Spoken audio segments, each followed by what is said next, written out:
You ask Tiger to solve. This deals with linear equations with one unknown. The final result is x equals 16. Let's solve it step by step. Simplify the expression. Expand the parentheses. Simplify the arithmetic.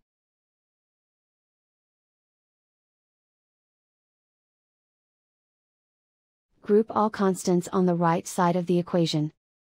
Add 7 to both sides. Simplify the arithmetic.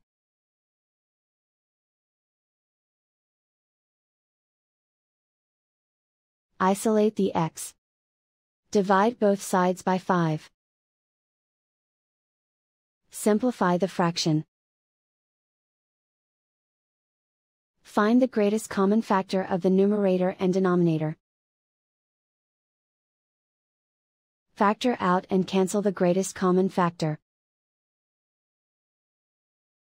And so the final result is x equals 16.